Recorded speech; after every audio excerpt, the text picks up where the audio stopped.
Salut tout le monde et bienvenue sur cette nouvelle vidéo. Je vous retrouve aujourd'hui pour faire un petit point sur ma pile à lire ultime de 2025. Et si j'ai envie de faire un point, c'est parce qu'on arrive à la mi-août, donc on a largement dépassé la moitié de l'année 2025.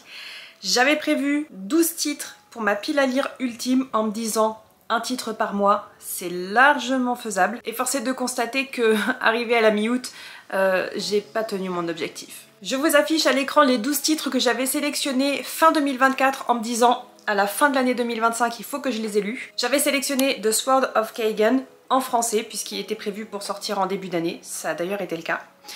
7 jours de juin de Tia Williams, Warbreaker de Brandon Sanderson, La Cité des Marches, le premier tome des Cités Divines de Robert Jackson Bennett, Funny Story d'Emily Henry, La Vie Invisible d'Adi Larue de V.E. Schwab, Le Pays sans Lune de Simon Jiménez, Moi qui n'ai pas connu les hommes de Jacqueline Hartman, La Guerre du Pavot de R.F. Kuang, Lever de soleil sur la moisson de Susan Collins, le dernier titre sorti dans la série des Hunger Games, Our Wives Under the Sea de Julia Armfield et enfin Le Portrait de Dorian Gray d'Oscar Wilde. Certains de ces titres, je les avais mis dans cette pile à lire ultime parce que je les attendais avec une impatience indescriptible, comme The Sword of Kagan et Funny Story par exemple. D'autres titres, je les ai glissés dans cette palle parce que ça fait trop longtemps que je veux les découvrir et que je les procrastine, comme par exemple Warbreaker de Brandon Sanderson et La Vie Invisible d'Adi Larue parce que celui-ci, ça doit faire 3 ou 4 ans que je le mets dans ma palle du Pumpkin Autumn Challenge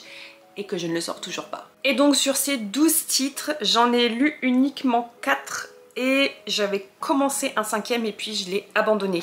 J'ai donc déjà lu le premier tome des Cités Divines, La Cité des Marches de Robert Jackson Bennett, lu et adoré. J'ai aussi lu le tome 2 et le tome 3 est dans ma pile à lire, j'ai bien l'intention de le lire avant la fin de l'année. J'ai aussi lu Moi qui n'ai pas connu les hommes de Jacqueline Hartman et vous pouvez d'ailleurs retrouver mon avis dans un vlog lecture, je vous mets le lien juste ici. Le dernier roman sorti dans la série des Hunger Games, Lever de soleil sur la moisson, c'est lu et ça m'a ravagé, mais c'était génial. Et Our Wives Under the Sea de Julia Armfield, c'est déjà lu et il me semble bien d'ailleurs que c'était le premier titre que j'ai lu en 2025. J'avais espéré que ce soit un bon signe pour ma pile à lire ultime, mais ça n'a pas été le cas. Même si j'avais adoré ce roman. Et le 5e titre, celui que j'ai abandonné, c'était Le Pays sans Lune de Simon Jiménez. Je l'ai abandonné à une centaine de pages, je crois, sur 500 ou 600. Complètement découragée et aucun regret de l'avoir abandonné.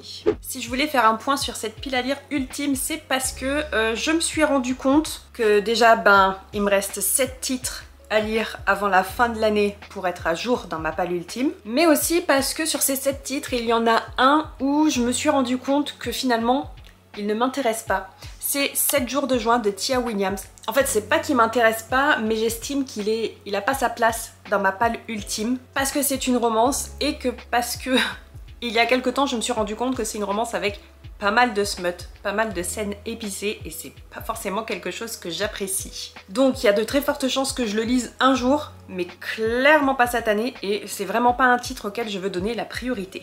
Et c'est sûr qu'au comparé aux 6 autres titres de ma palle ultime qui me font ultra envie et où je me mords les doigts de pourquoi je les ai pas encore lus, clairement il a pas sa place. Donc j'aimerais le remplacer par un titre dont je vous bassine vraiment depuis un an et demi je dirais, et il n'y a pas si longtemps il a été annoncé en traduction française, il sort début octobre. Autant vous dire que je vais camper devant la librairie et je vais me ruer dessus. Vous n'allez pas me voir pendant un moment tant que j'aurai pas fini cette lecture. C'est la traduction de The Will of the Many de James Islington. Il va sortir aux éditions Eldercraft le 8 octobre si je me trompe pas, donc forcément, il a toute sa place dans ma pile à lire ultime parce que je crois que c'est le titre que j'attends avec le plus d'impatience dans le monde entier. Alors, exit 7 jours de juin et bienvenue The Will of the Many. Et maintenant que ma pile à lire ultime 2025 est mise à jour, il me reste donc 7 titres sur 4 mois et demi de 2025. Mais ça voudrait dire qu'il faudrait que je lise plus d'un titre par mois pour être à jour à la fin de l'année. Ça va être le cas.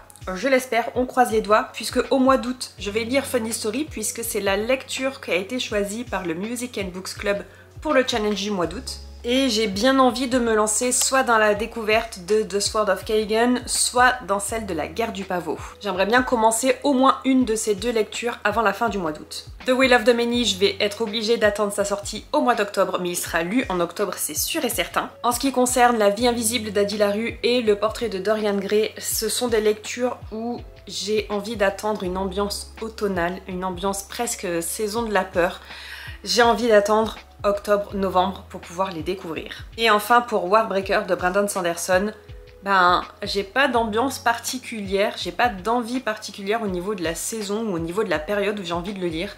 Donc quand j'aurai le temps de me lancer dans ce bon pavé des familles, je me lancerai. Vous l'avez donc compris, le but c'est de me donner un bon gros coup de pied aux fesses et de lire ces titres avant la fin de l'année. Comme d'habitude, n'hésitez pas à me dire dans les commentaires si cette vidéo vous a plu et n'hésitez pas aussi à me dire quel est le titre que vous souhaitez le plus lire avant la fin de l'année.